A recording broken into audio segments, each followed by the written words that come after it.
That's what it's about. Yeah. Well, cool, man. Yeah. We'll just start super organic. We'll talk about how we met, and we'll test our volume here really quick. Test. Testing. Evan Stratton. I guess I should talk normal, huh? No, you can project for sure. See the difference. Yeah. In the two. We'll pick up if I talk normal, though. I don't want to Yeah. Do I need to talk? You could always louder? sit closer. Okay. Yeah. That's good. Sweet. Yeah. All right. Ready to rock and roll? Let's do it. Okay. Let's do it. Hey guys, welcome back to the Aspire Higher podcast. I'm honored to have in my home Evan Stratton, world record holder, friend, father, veteran. Yeah. Man, we got a lot to talk about today. Dude, absolutely. Yeah, the titles. Everyone's looking for titles. Well, we can remove the labels. Yeah. But we met through Reese Lastly. It was one Yes. of my very good friends. Yeah, great guy. Great guy, very inspirational, cancer survivor, Yeah. and author, speaker. All around good guy. Mm-hmm. Yeah. Somebody I look up to. Oh, absolutely. And I think we need more men in our lives like that. Oh yeah. Oh yeah. In our lives, just in society in general, for sure. Mm-hmm. You can. No one's gonna get hurt if there's more Reese's walking around. That's so true. That's so true. And same thing with yourself too. We sat down Sure. over coffee recently. Yep. And we got to know each other a little bit. And Yep. like your story is incredible. And I wanted to come share that with other people. Yeah, absolutely. Well, I appreciate getting here, and yeah, it's funny you don't really get to choose your life, just how you respond to it, and you know, I don't feel like I've had control over it, but I've tumbled through it all right, relatively unscathed. Mm-hmm. So it's been a good one. Mm-hmm. Yeah. So you grew up. Did you always have a calling to go into the military? You know, from a young age, I was totally drawn towards that kind of lifestyle, and as you got a little older and kind of into the high school age, I kind of, you know, I think any future for me was just up in the air, and I didn't really know. So it was kind of interesting to see how I ended up joining the military, more out of being lost at 17 years old, but it did have this like root of, I think, a deeper attraction within me to go towards it. So while it seemed kind of out of left field when I was 17 to decide the military, I think there was a little bit more in me that was, you know, very drawn to it. Mm-hmm. Yeah. Was that the intensity? First of all, your parents had to sign off on that, right? Yeah, so I was 17 when I went to go enlist, so I talked to the recruiter. The recruiter, you know, at 17 years old, your parents have to sign off. And I was about 5 months away from my 18th birthday, so I wouldn't have had to wait too long, but I was going to have to tell my parents at one point or another I was going to join, so having their blessing in that way was kind of the right way to do it. Mm-hmm. Had they always been a support system for you? Yeah, absolutely. I mean, I was very, very lucky in being raised with a great family. Maybe not from like a, you know, means standpoint, but the level of dedication and support within the family and always being there for each other was something I've always had, which is what a lot of people don't have. So I'm very blessed. Yeah, I agree with that. And it's not always about how much money you have in order to be a good role model. Right. Yeah, totally. I mean, my dad is a man I look up to in a lot of ways, and he does not have higher education. He was never out there, you know, just crushing the business world. But his ability to learn and his love of learning was kind of how I ended up. So he never had that formal education or that formal path, but he's always learning, continues to this day. You know, he's 73 years old and he's still filling me in on stuff he learns, and it's really cool. It's that lifelong goal. Oh God, who's the quote? But it says, "I've never let my schooling get in the way of my education." Okay. And I mean, that's huge for me. So schooling's not always the answer, but education can come from many, many places. Mm-hmm. Absolutely. So where did you serve in the military? What kind of tours did you do? Yep. So I joined the Marine Corps when I was 17, as we talked about, right out of here in Denver, Colorado. I went through boot camp and all of my early on training through San Diego and California, where I ended up getting my first duty station as an amphibious assault vehicle crewman. Did a little bit of training for a few months after hitting the fleet, a couple months there when I was given an opportunity to volunteer to go to Iraq, which I jumped on. So I deployed to Iraq in 2009 as a member of a police transition team. From there, I was injured during that time in the military, which I'm sure we'll talk about. Yeah. So I was injured while I was on my first deployment to Iraq. So I spent actually the majority of the next 2 years of my time in the Marines in the hospital and recovering. And then in 2010, I got one more deployment into South America. We went and did some training exercises in Peru, Panama, Colombia, Mexico. And I wrapped up my 4 years of service in 2011. All right. Well, thank you for your service. Thank you. And the injury that you sustained, Yep, was pretty severe. Yeah, definitely. So I was ambushed in a fairly complex ambush. So I drove what's called an MRAP. It's like an up-armored Humvee type vehicle, and I drove the last vehicle out of these 3 vehicles we'd go around in, and our vehicle got hit with a couple anti-tank grenades. So the shrapnel blasts from these grenades hit me from the left face of my left part of my face, neck, and arm, tricep. So my spinal accessory nerve was severed, so I lost the ability to move my arm except for bending at the elbow on my left side. I had shrapnel go through my eyelid into my eye bed. I had a traumatic brain injury.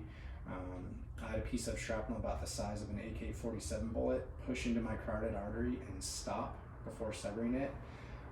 So that prompted some surgeries and things like that. And then also in that same attack, my best friend Brandon Lotta, who was our gunner, was killed.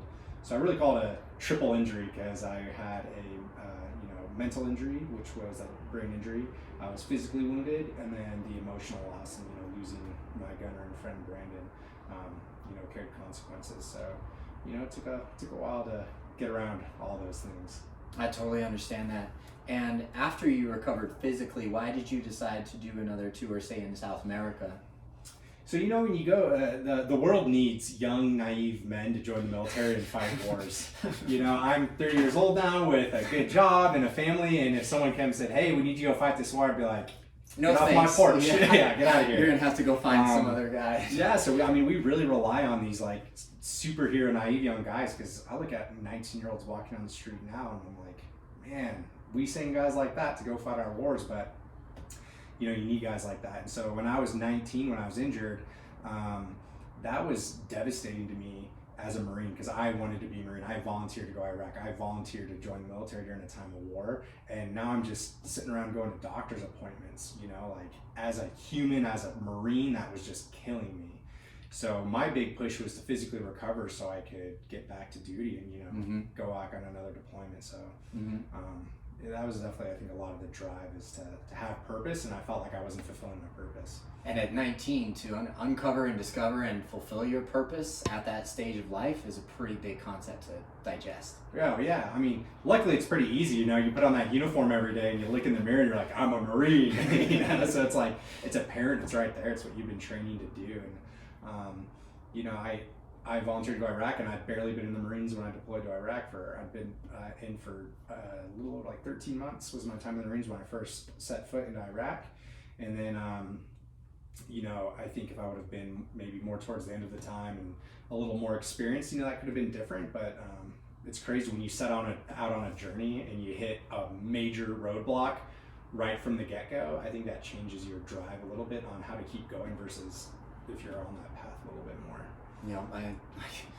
I can't relate. I can't be putting myself in your shoes, but I know what it's like to be so driven with something that you're almost unstoppable. Totally. Yeah. So you weren't married when you went to the military? Nope. You met her when you came home? Yeah, when I got out. So I'm a rare veteran where I never had children, never got married while I was in, other things. I kind of broke some stereotypes by coming out, unscathed, unburdened, I guess. Okay. That's probably the right term. Unhitched, yeah. We'll save that for the BBR podcast. Yeah, exactly. Yeah. So you're married and you have a son? Yep, married. I have a 13-month-old little boy. I've been married for 2 years now. I've been with her for 6. So got a good little history and living the family life. Mm-hmm. And we'll talk about a different type of deployment. You met your wife and you started to build this foundation of a marriage, and then you went to her and you said, "Hey, I've got an opportunity to do these few things that fulfill my purpose." Let's start with the first one. Was that Wounded Warrior? Yeah. So it's crazy the journey of any veteran. I think is they can be so different, but they're all uniquely the same in one huge way, which is when you get out of the military, you got to figure out who you're going to be again. You go in through boot camp, you go through all this training to become a soldier, to become a sailor, to become a Marine, and then one day you're in, and the next day you're not. It's a hard stop, sudden change, on your way. There's no transition. And so after I got out of the Marines, I'd kind of more or less physically recovered, but I was also not doing really well mentally and emotionally, and I was kind of getting these new experiences and challenges, and I had a very good friend who lives in Colorado, and his job is to help transitioning injured Marines. So when you get attached to the Wounded Warrior Regiment, when you get out, wherever you live, you get assigned this veteran who's going to come check up on you and say, hey, how are you doing? What resources do you need? So out of nowhere, I get a call from this guy when I'm not doing well, and he's like, hey, you should try come to the Marine trials and try out to be on the Marine team. I'm like, what are you talking about? And I found out about the Warrior Games, which is Paralympic style competition for injured service members. And so I went and showed up to the Marine trials, tried out for track and swimming, got selected to the Marine team, and then competed in the 2013 Warrior Games in Colorado Springs, where I did 5 gold and 2 silver medals in all of my events.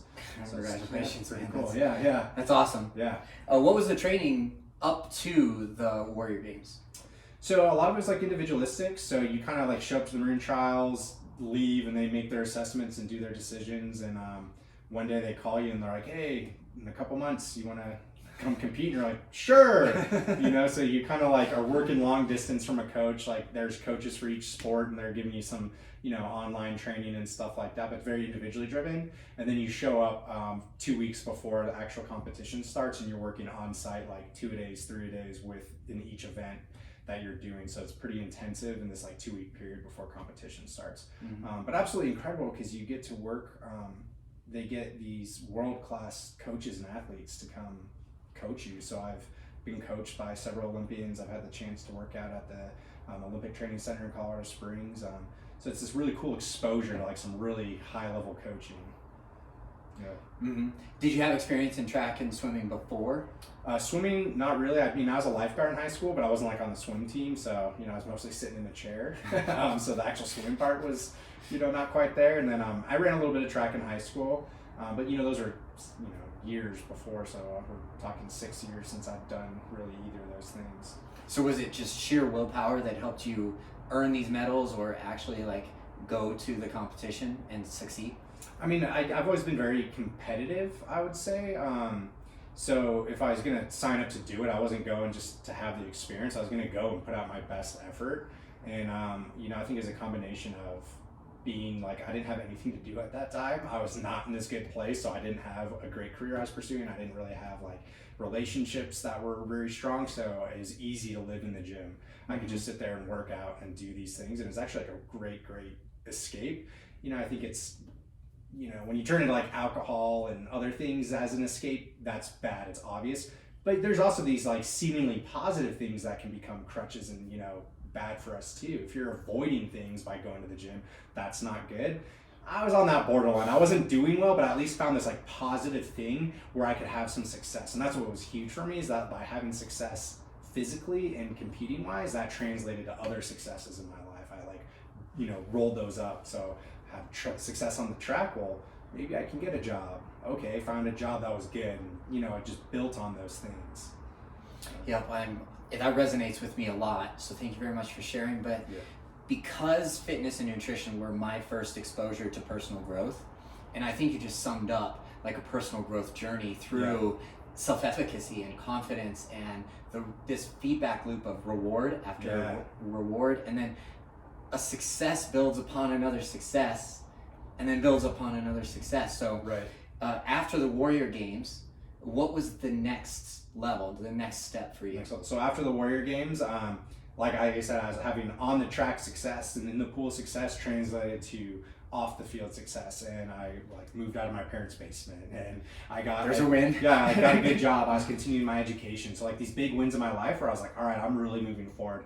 And that's when, I was still staying pretty active. I was still pretty involved in the gym and working out and things like that, but not formally competing until I got a call one day that they were looking for selections to the U.S. team for the Invictus Games. And that was we're talking Warrior Games, local, now we're talking international, very high level competition, big deal. And I just had to jump on that opportunity. And that was what was really cool. So I went from that kind of regional, local, national, and jumped up to the international level, which was pretty huge. Where was this held at? This was in 2016 in Orlando, Florida. So it was the second year of the Invictus Games. I think they're going on, let's see, that's 16. So yeah, they're going on their 5th year now in Hog, which is going to be pretty cool. Awesome. So, how would we tune into that? So, coverage has been all over the place. Definitely check out Invictus Games online. I know they do live stream events and through their Facebook page, and then I think some of this coverage is more regional. I don't know if they'll have overseas coverage or not, but definitely Invictus Games online, you can find them, and it's That's cool. That's cool. Yeah. And your experience in 2016 was more intense, more large scale than the Warrior Games. Yeah, definitely. And I think I was like, the level of competition definitely stepped up, and that definitely did translated to I don't know, more barriers on the field. I definitely did not perform, as well in the 2016 games, but it was such a cool experience because I was in such a different place in my life that I was just much more open to different things. So it was like these two huge events, but two like very different things. So in 2013 at the Warrior Games, I had all this like athletic success, but everything else in my life was like in a disarray. So I was really valuing that on the field as success, but then in 2016, I didn't have really all that great of success on the field. I medaled in swimming in one event in a bronze, so like I didn't walk away empty-handed, but the experience, because my life was in a great place, was just so much better. It's like I could really enjoy everything. I built a lot of really great relationships. It just like, I was there to help represent veterans in a different way at that point, and less there for me personally. So it was really cool, but uniquely different. Represent veterans and your country at the same time. Yeah, totally. Being the host nation and on the host nation team was really cool, and it's so cool to see other countries, and how their veterans are treated, because it's all veterans, it's all military that are at this competition, but there's 13 countries represented, all from their respective countries' militaries, and all wounded warriors. So it was really cool to see, that interaction, and see the veteran brotherhood and bond I found here in the U.S. translate borders, and how everybody came together regardless of like nationality, of language, and you would see different nationalities supporting different nationalities on the day of competition. People surrounded the individual, not the country. So by just being there, it's a win. Oh, totally. Yeah, absolutely. And then we're no longer divided by borders when we're at an event like that. Absolutely, yeah. And then you see the whole world come together behind these veterans. I mean, it's really cool. A lot of like national spirit, but not a lot of national ego. Okay. So that was it was a pretty incredible experience. They're representing their country as best they possibly can physically, and then there might be like this community spiritual aspect to that as well, that journey. Absolutely. I mean, everyone's on a different journey and doing these different things, but I think to the outside world, no one even saw the nationalities and the team representation. What they saw is a lot of individuals that have been through a lot of different hardship, overcoming those hardships, and pushing through. So you have very obvious injuries where there's amputees, there's like very serious physical injuries that are very apparent, represented at the games. You see people perform at this incredibly high level and with like an incredible amount of grit and determination, and that's just like a physical, like a visual representation to the world that like, well, shoot, I'm not missing my legs. What am I not out doing? And it's kind of like, I think it's a gut check for a lot of spectators that are like, man, if these people are out doing this stuff, like, what can I be out doing? That's truly inspirational. I can feel that gut check myself. Like, yes, I'm low-level blue belt jiu-jitsu. I'm not winning world's championships in the jiu-jitsu world, but when I go to my school, I compete with and I spar against world champions. Yeah. I did just last week or 2 weeks ago. I didn't know this at the time, but he's a blue belt world champion. Wow. And a pro MMA fighter. Yeah. You can feel the strength, but I would not know just stepping on the mat. There's no uniform, there's no colors, there's no stripes on his rash guard. You just feel that strength and that power in your teammate. And even though he beat me 3 times that day, I still root for him when he won his match this past weekend. Yeah, totally. A pro MMA fight, I was a piece of the puzzle to help him get there. 100%. Yeah, and you probably didn't feel like a stepping stone at the end of it either, right? It was like that sense of community that draws all of you, regardless of level, to like mix up and get better.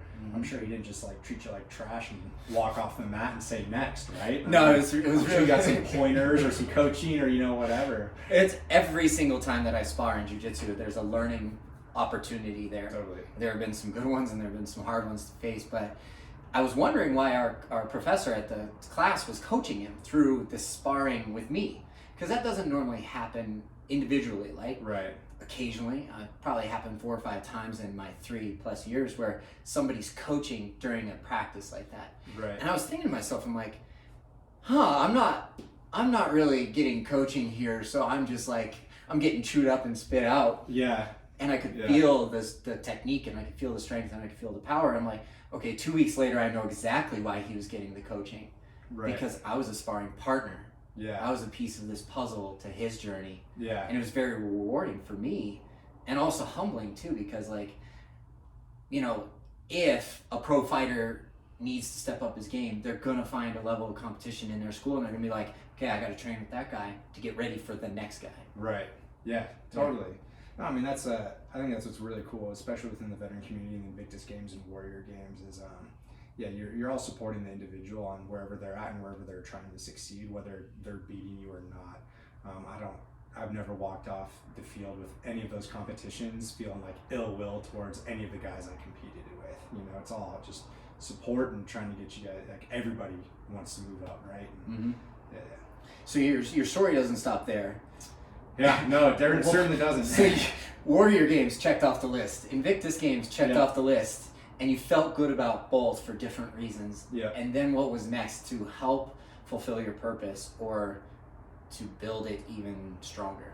Yeah, I mean, I think right after the Invictus Games, I knew that, you know, like, there's not money in that, and there's not, like, that wasn't, like, I knew already at that point, like, going to the Invictus Games, it wasn't my path to, like, be, you know, an athlete, and, you know, I wasn't good enough to even consider trying to, like, get to, you know, Olympics or Paralympics or anything like that. So, you know, I was just doubling down my efforts in other areas I was having success. So I was really focusing on my career and focusing on, you know, pursuing a family and things like that. So that's, like, you know, where I was, like, finding happiness and things like that. So and I was here in Denver, and for the next couple of years, that's just what I did. I kept pursuing my career. I ended up getting married, you know, building a house. We had our first baby, and that's when I was just helping in different veteran causes. So being a veteran, I always felt like giving back to veterans in different ways. So I was actually using the skills I was learning in my career and doing HR consulting and being a part of kind of a human capital world to help other veterans find success in different ways. So helping with, like, job coaching, mentoring, job seeking,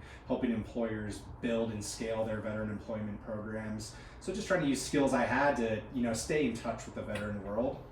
But I wasn't formally involved with any one organization. When I got invited to go to a veteran gala by a very close friend, Bobby Barchak, he said, "Oh yeah, it's a veteran thing, you should come." I was like, "All right, sweet." And sat down at this gala with my wife for, like, kind of like a date night, and I hear these 4 guys get up on stage talking about how they're gonna row the Atlantic Ocean. And I looked over at my wife with my jaw on the floor, my eyes wide. She's like, "Don't even think about it." So I didn't, you know, it's like, road to the Atlantic Ocean, like, that sounds awesome, but who's actually going to go do that? Well, fast forward a year later, and then there I was at the starting line in La Gomera, Canary Islands at the Talisker Whiskey Atlantic Challenge, getting ready to row the Atlantic Ocean. So you get a call, or you pursued them to be on the team of 4 men? Yeah, so it turns out, and, like, and I'll, like, break down the story. So I was at the gala for a group called Fight Oar Die, OAR, it's a pun. So Fight Oar Die. And they were the first group of 4 U.S. veterans to enter the Talisker Whiskey Atlantic Challenge. What that is the world's premier ocean rowing event. So it's a 3,000 nautical mile transatlantic crossing. It leaves from the Canary Islands and ends in the Caribbean. Just some stats on it: more people have been in space and have climbed Mount Everest than have ever rowed an ocean. So these guys went and did it and became the first veterans to ever row the ocean and completed it. And they completed it in 54 days. So they set a world record there. And then they set that up as a nonprofit for other veterans to go ahead and row the ocean as well, with the whole goal in mind that all veterans need to row their personal oceans, and that this is, like, the pinnacle of success, that when everything else lines up in your life, you can do whatever it is you want. And veterans can and have done hard things when they leave the military. They can continue to do hard, incredible things, even row an ocean. So I went to the gala, heard all about it, and then about a year later on a guy's trip, Brian Knight, who was one of the rowers and the president of the organization, we went on a guy's trip, and he was there. I was like, "Dude, tell me about the row, all this and that," and he was telling me all about it, and getting me more jazzed up, and talking about, you know, we're talking about, like, 2021, 2022, I've got to get on one of these teams, etc. And it just so happened while we're on that trip, the 2019 team lost a rower. So he's like, "You want to go?" And I'm like, "Yes!" Oh my God, I gotta ask my wife, gotta figure out work, all that stuff. But Yeah, we committed in it and it happened. So in May of 2019, I was selected to be on the team, and then everything was full force from that point on, of figuring out work, figuring out family, doing all that stuff. And put training in on top of that training, too. Yeah, getting ready, physically prepared, getting prepared with the team and training and all that to get to the start line. So we left on December 12th, 2019. 50 days, 11 hours, 35 minutes. We pulled into Antigua and we set 2 world records as the fastest American team to ever row the ocean and as the fastest in our boat class. Mm-hmm. What does it take to train for a transatlantic row? Man, a lot. So most teams spend 18 months to 2 years preparing to row. We did it in about 6 months. So we really shortened that timeline. Luckily, we had the previous team to rely on, and we had a lot of things in place. Like we already had the boat from last year's team and stuff like that. So a lot of it was individual preparation. So the other 3 guys that I rowed with, we all live in different states. So I'm in Denver, one guy's in San Antonio, one's in Powell, Wyoming, and one's in Juneau, Alaska. So we're all spread out. So there's a lot of physical preparation done individually, but then a lot of coordination, weekly, daily meetings at times, making sure we're having all the checklists, all the race requirements. We all took the boat down to Mobile, Alabama for 3 weeks in August to train, to get our training hours. You have to have 120 hours minimum on the boat to row, making sure we have all of our supplies. Man, it's an endless amount. I mean, I was putting in an additional, 5 to 10 hours a week every week leading up to the row, just in preparation for it. Physically and mentally and logistically? Oh yeah, everything. Oh, physically, I mean, if you throw in the physical training and stuff, just tack on another 10 hours sure. to that. So anywhere from 10 to 20 hours per week of preparation in 6 months. Oh yeah. I mean, we're shortening a 2 years time frame down into 6 months, so we were just jam packing everything into it. And I took on the role as a quartermaster, and everything kind of prep and getting ready for the row and kind of getting us to the start line was what I was really involved with. So working with the race to make sure we had all the documents we needed, making sure everyone's getting their physicals done, making sure we have the necessary equipment, getting our food plan set up. I mean, the race, it's a risky race, and so the race has really great safety precautions put into place. So you have to meet a lot of check marks and a lot of deadlines in order to be able to even leave the harbor in La Gomera. They won't just let anyone go off in a row. So it was full tilt. Were the duties of quartermaster within your strengths? I mean, or did you get outside your comfort zone in order to take on that role? I think out of anyone on the team is definitely a little more in my wheelhouse. I work in consulting, so I'm used to working on different dynamic projects and kind of finding the resources and things like that, and a lot of project management and deadline hitting. So that kind of sat a little more in my wheelhouse, and I was able to bring some, create some tools and stuff to help advance it. But I also was entirely unprepared. You'd never done it before. I've never rowed before. I've been on the erg rower in the gym a couple times, but you're talking technique. You're talking I'm in this whole endurance, new sport. Yeah, I sprinted in the pool. I sprinted on the track. I've never done endurance. Anything. I've never ran a marathon. I've never ran a half marathon. I don't even like 5Ks. So same here. Yeah, endurance sports are not my wheelhouse. So it was this. I was flexing a lot of new muscles in a lot of different ways. So there was a lot, there was a steep learning curve going on. And, I just took control in those areas that I did know how to take control, which was some of that project management and trying to get some semblance of, I know what's going on. I feel okay with this, but it was a lot of, sleepless nights. It was a lot of anxiety and stress and talking to my wife about stuff. It was tough. Why did she let you go? What was that conversation like? My wife had known I'd done the Invictus Games, and there's this element of me where I think she's unsurprised by the things I come up with to do. When I went to go skydiving, I didn't feel good about being strapped to somebody, so I took the 4-hour course and jumped out of the plane by myself for the very first time. It's just, I don't know. Every night I get bit by some sort of bug that just says you should go do this, and regardless of if it's a good idea or not, I just seize the opportunity and run with it. So she knew it was something that I just was passionate about. She saw the spark in my eye. She saw the fire lit in me that it was something that I really wanted to do, and I think that's really cool because there was a lot of reasons to say no. I mean, there was a lot just from the financial aspect of having to take that much time off of work unpaid. We had a 6-month-old son at the time, who was our first son. I had every reason to say no, and only a few reasons to say yes, which was, I want to go and do this. This is something I think can happen. So it was a leap of faith in a lot of ways, but I think she knew that it was something that I needed to do. That wouldn't sit well with you if you never did it. If you didn't check that off your list, she would see it in your eyes and see it in your mannerisms. They're like, oh, he missed out. Totally. Yeah, I think so. I mean, it's I don't know. It's those opportunities get handed to you, and sometimes everything just feels right. It was the 10-year anniversary of my injury in Iraq. It was the 10-year anniversary of losing my friend Brandon. I have a son now, and I want to be the example. I want to be my son's hero. Selfish as that may be, I think any father wants to be the hero in his son's life. And I wanted him to have a real life example in front of him on a day in and day out basis that, hey, you can do whatever it is you want to do, including row an ocean. And I think my wife understood that as well. And yeah, true partnership there. Yeah, absolutely. So you talked about a little bit about resources.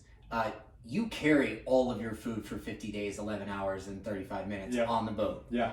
Yep. So the boat is entirely self-sustained. So once you leave port in La Gomera, if you receive assistance of any kind from an outside source, you're disqualified from the row.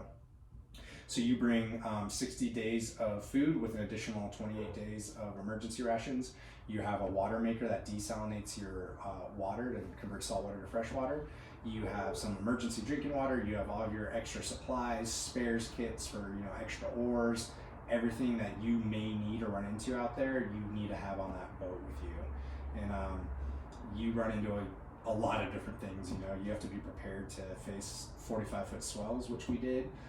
Really flat days, blistering hot days, cold rainy days, everything in between. It's totally a world of extremes, and everything on that boat is all you have at your disposal. And there's only 4 of you. So Yep. the logistics you were telling me is 2 hours on, 2 hours off, and every other 2 hours off, you're the driver. You're driving the entire time. So yeah, there's 2 rowing stations and then 2 cabins. There's a bow cabin and an aft cabin. So you rotate with your cabin mate. So while one guy, you share a cabin with somebody, while you're rowing, they're resting, and vice versa on the other cabin. So you row for 2 hours, rest for 2 hours, row for 2 hours, rest for 2 hours, 24 hours a day. So you end up for 50 days, yep, so 11 hours and some odd minutes. Yeah, so you work out for 12 hours a day. For 50 days in a row. For 50 days in a row, yeah. And I sat in the aft seat, so we're responsible for steering the boat. So we had you got like a rowing foot station, just like you would on an erg rower. And the right foot plate, though, is got 2 lines that run out to the back of the rudder. So by turning my foot left or right is how we would steer the boat. So we were responsible for steering the boat all the way across. With some assistance from a GPS device. Yep. So we have we had some stuff. It's a fancy rowboat. So you got so we had solar panels, lithium-ion batteries. They powered our VHF radio. We had an AIS system, was like a boat tracking system, a GPS. Then also satellite devices, so we could satellite phones to call back home, check in with family, get weather reports and updates, stuff like that. But it's funny, we lost all of our power a week before we got there, so we were down to handheld GPS and charts to navigate our way the rest of the way into Antigua. So even the high-tech stuff, you have to have a backup. Sure. So that was a week before you made landfall, or the week before you left? A week before we hit land. Oh, got it. Yeah. So after 43 days, you lose comms. Yep. So we lost everything. So we could no longer run our water maker, which means we can't use water. We use individually, you'd use about 10 to 11 liters of water a day for drinking water, and also to rehydrate your freeze-dried food. Well, when your water maker doesn't work, you have to only use drinking water. So now we're down to eating our emergency rations, which are just like lentils in little baggies, which are just terrible, and you're not getting nearly enough as much calories, making a tough situation even tougher. Oh yeah, it was really scary. We're 300 nautical miles away from land after this arduous journey, and 2,700 miles down, 300 left. And are we going to make it?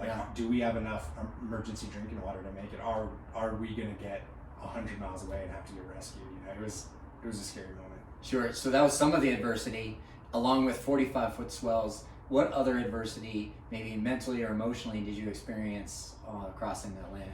I mean, you break down. It's almost physically, mentally, emotionally, like you cannot escape being worn down to the core. I mean, the physical aspect's easy to understand. You know, you're sleep deprived, you're not getting good restful sleep. So even when you're not rowing, you're in the cabin, well, you're basically below the water line. It's carbon fiber, so the boat's like 4 inches thick, and it sounds like a truck is rear-ending the back of the boat when the waves hit it. You're getting sloshed back and forth. There's multiple times you would get hit by a big wave, and I'd wake up mid-air right before I hit the side of the wall of the cabin. While you're sleeping. Yeah. Well, sleeping is in air quotes because exactly, you're not sleeping. You're not. Like, you end up getting, eventually you're just so physically exhausted that like you do fall asleep, but it's not true rest, you know? Anywhere you go in your life, like you can find a minute, like you go find 15 minutes, go to the other room, decompress, right? Like you can find a moment, you can go to the gym after work, after a stressful day, you can do these things. Out there you cannot. There's no respite. Rowing has its own challenges, resting has its own challenges, but you're constantly being faced with them.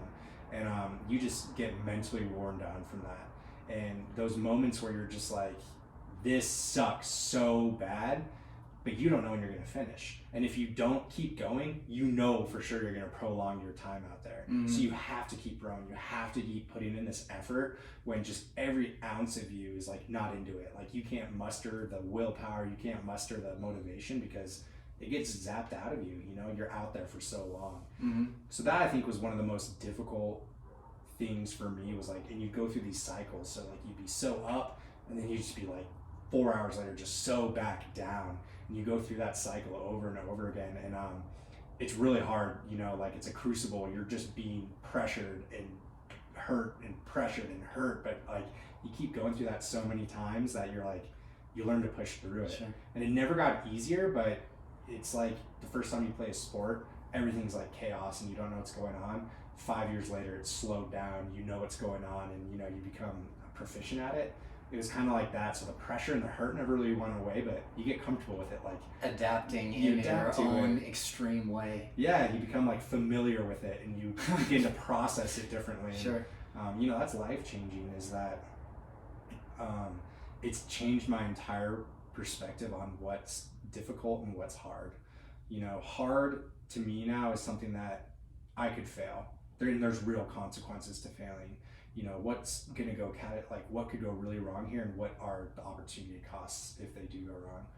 But difficulty is things that we face quite a bit in our lives, and it's just it's uncomfortable. I don't want to do it. I'm not motivated, but if I just stuck to it, I would get it done, and I'd feel really good about it. Mm-hmm. How often that we trick ourselves into saying this is hard instead of this is difficult, and how much we might hold ourselves back from saying like, well, I can do this, let me just do it, let me just get started, let me just suck it up for a little bit, and we'll get there. And I think that's the big lesson I learned is like, man, I feel like I'm pretty good at seizing opportunity and chasing after things, but I was just thinking about things left and right where I was like, man, I've given up so much in my life by convincing myself it was too hard instead of it was just difficult. So that's your individual experience on the boat, but there was 4 of you as well. Yep. Like, how do we interact and yeah. Like, how do we communicate with each other that that's what we're going through? Yeah. And still reach landfall safely? Yeah. I think it's pretty cool that we do this as veterans, because there's few groups where you can get 4 strangers, put them in a boat and send them across the ocean like veterans. Because veterans have that implicit trust and shared experience. So none of us served together, and none of us knew each other before the row. And so that was really cool that as a base layer, it's like, I don't know these guys, but I trust who they are as individuals because of the shared experience we've had. And that's huge when you're setting out on a life-risking journey like rowing the ocean. You know, there's real consequences to failing, because the failing margin it's either we make it or things are going very, very wrong, and help isn't guaranteed. But we surround ourselves with some great resources, one of them being Denver University, who's a strategic partner of Oar Die. So we partner with the students and faculty of the Stern Center of Military Psychology. they're one of the only universities in the country where doctoral students pursuing their doctorate in psychology can get a specialty in military psychology. Okay. So we partner with them to help kind of dual purpose. So they're doing research and studies with us to help hopefully improve their programs and improve their understanding of veterans to treat service members better later down the road. And then they provided us with a lot of very important resources. You'll hear people talk about the road and they'll say, it's 80% mental. Well, we brought some mental coaches into our corner. So we worked with the faculty and students as a group and as individuals to answer a lot of those questions of how do we do interpersonal conflict resolution, team conflict resolution, combat boredom, focus on sleep, build mental resilience, a lot of these different areas. And we worked with them months before the row. They were available to us during the row, and then we're still working with them after the row. Mm-hmm. So it's really cool to have that support to help us work through those things, because you get 4 guys of any background, of any relationship status with each other, and you're going to put them on a boat for 50 days for that kind of environment. You're going to have issues. You're going to have conflict, it's unavoidable. That's right. Yeah. And so it happened. Absolutely. There was arguments, you're worn down and you're just like yelling at each other, and it's hilarious because like I'd sit in the cabin, I'd hear the 2 guys on deck rowing and they're like yelling at each other, but they're still rowing because if you stop rowing, you're not going to get there. Yeah. So it's like, F you bro, but it's like, oh, we're all rowing. So as long as that's happening, this is all good. I can't even imagine, like, this story is almost like so unbelievably hard on all levels that why would you make the choice to put yourself in it? And would you do it again if you had the knowledge now? Would you do it again? See, I think something's wrong with me because now that I've done it, I'm like, I could do it better. So there's a large part of it. It's like, yeah, I'd do it again. Would your wife let you? Oh God, I don't know. She actually, people have asked her already, and she's like, "Yeah, give it a couple years." Right. So, don't have another baby in that time. yeah. Right. Right. Wow. That's part of the conditions of doing it. I have to give her another baby before I can go. Oh. So you make landfall. Yeah. And then what? It's making landfall is insane because you spend all of this time out there thinking about it, and when it happens, it is so overwhelming and so surreal. There's not like this like easing into it. Like 1 second you're rowing and you can see the land, you can see the island, and then it gets closer and closer and closer. But you're still rowing, like you're still 2 hours on, 2 hours off, 2 hours on, 2 hours off, up until you hit the dock. So they come out and they start taking pictures and doing stuff. And there's at the finish line, the way they have you finish out is you pop flares. It's like a really cool part of the row. Every boat pops flares at the end, and that's like the finish.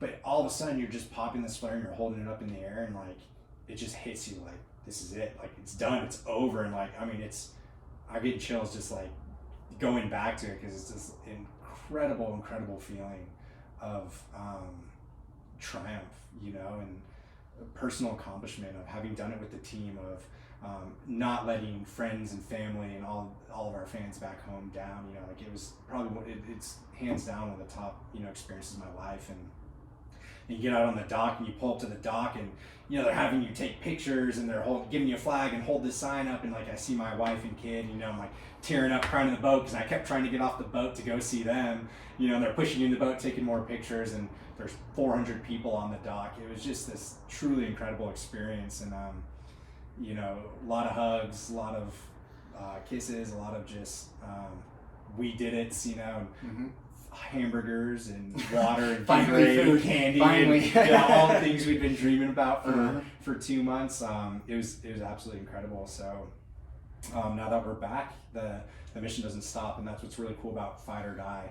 Is for a lot of these teams, it's a one and done. 4 people, 3 people go out and they do the row, and then on to whatever it is they do. But at Fight or Die, we're here to help other veterans row their personal oceans. So we're preparing the 2020 team. We've got 4 guys from the 82nd Airborne lined up, and I'm coaching them, helping them prepare for the row right now, doing fundraising, and we're setting up our programs to help individual veterans row their personal oceans and empower them to get out and do big things in their own lives. So just keeping the whole mission going. Man, that's incredible. Yeah. Well, shoot, like I'm blown away. Thank you very much for sharing that story. If your message resonates and people want to make donations, or if they want to get a hold of you to hear more, what's the best way to do that? Yeah, please check us out on social media. We're active on Facebook and Instagram at Fight Oar Die, so Fight and then OAR. You can check out our website, usvetro.org. We are a 501c3 nonprofit. We're based out of Denver, Colorado, so we do take financial donations, and they're tax deductible. We have different fundraisers at different times. Even if you're not donating, it's incredible to watch what happens to get these teams across the ocean. Anyone that's gotten involved with the Talisker Whiskey Atlantic Challenge become like addicted to it, because it's so cool to watch the boats and track them as they go across the water. So come follow along the journey for all of us. Yeah. Okay. Well, I'll be sure to put those links in the show notes below. Awesome. And on YouTube and anywhere else I possibly can on my social media. And man, Evan, thank you so very much, man. Yeah. This was so cool to hear. Yeah, it's great being here. Yeah. Anything else you want to leave us with? A big takeaway or a life lesson that's just like, how does it compare? Yeah. You know, I will say this, and I think I constantly look back on my life and like, how have I had the life I've had? And I think one of the big catalysts for me, and what if I could communicate to anybody, regardless of being a veteran or not, it's I am not an exceptional human being. I've just had exceptional opportunities come into my life. But the reason that I've been able to have success with them is because I took them.